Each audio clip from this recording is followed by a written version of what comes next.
Do you swear or affirm under penalty of perjury that the testimony you're about to give is true and correct to the best of your knowledge, information, and belief, so help you God? Let the record show the witnesses answered in the affirmative. Thank you, and please be seated. Described in the testimony and evidence clearly constitutes impeachable high crimes and misdemeanors under the Constitution. President Trump's conduct, as described in the testimony and evidence, clearly constitutes impeachable high crimes and misdemeanors under the Constitution.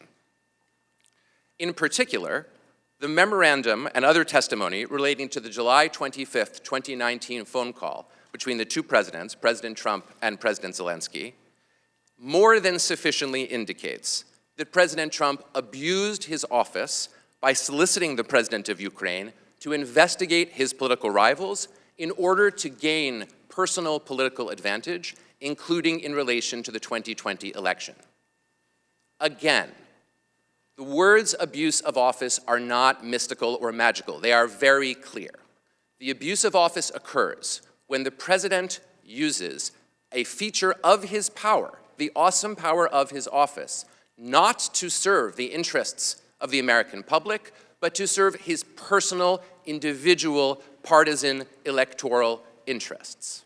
Degrees from the University of Chicago and Northwestern University School of Law.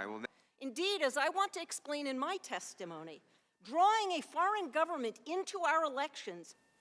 Today, you're being asked to consider whether protecting those elections requires impeaching a president. That is an awesome responsibility.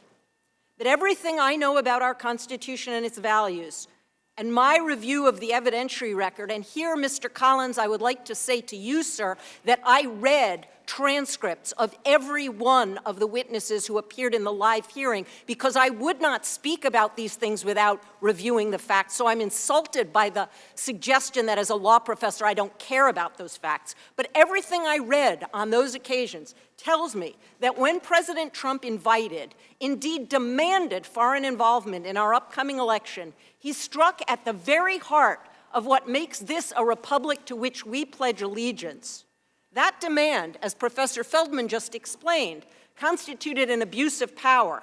Indeed, as I want to explain in my testimony, drawing a foreign government into our elections is an especially serious abuse of power because it undermines democracy itself. Struck at the very heart of what makes this a republic to which we pledge allegiance. Based on the evidentiary record before you, what has happened in the case today is something that I do not think we have ever seen before. A president who has doubled down on violating his oath to faithfully execute the laws and to protect and defend the Constitution. The evidence reveals a president who used the powers of his office to demand that a foreign government participate in undermining a competing candidate for the presidency. Professors, thank you for being here today. The committee has been charged with the great responsibility. Put simply, a president should resist foreign interference in our elections, not demand it and not welcome it. If we are to keep faith with our Constitution and with our republic, President Trump must be held to account. If left unchecked, the president will likely continue his pattern of soliciting foreign interference on behalf of the next election, and of course, his obstruction of Congress. The fact that we can easily transpose the articles of impeachment against President Nixon onto the actions of this president speaks volumes, and that does not even include the most serious national security concerns and election interference concerns at the heart of this president's misconduct. No misconduct is more antithetical to our democracy, and nothing injures the American people more than a president who uses his power to weaken their authority under the Constitution, as well as the authority of the Constitution itself.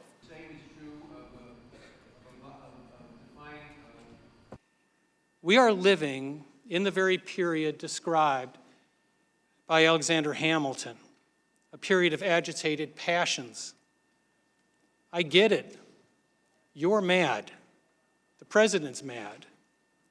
My Republican friends are mad. My Democratic friends are mad. My wife is mad. My kids are mad. Even my dog seems mad. And Luna's a golden doodle, and they don't get mad. So we're all mad. Where has that taken us?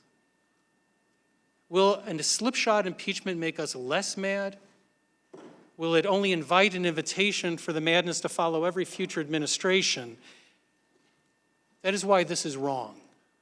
It's not wrong because President Trump is right. His call was anything but perfect. It's not wrong because the House has no legitimate reason to investigate the Ukrainian controversy.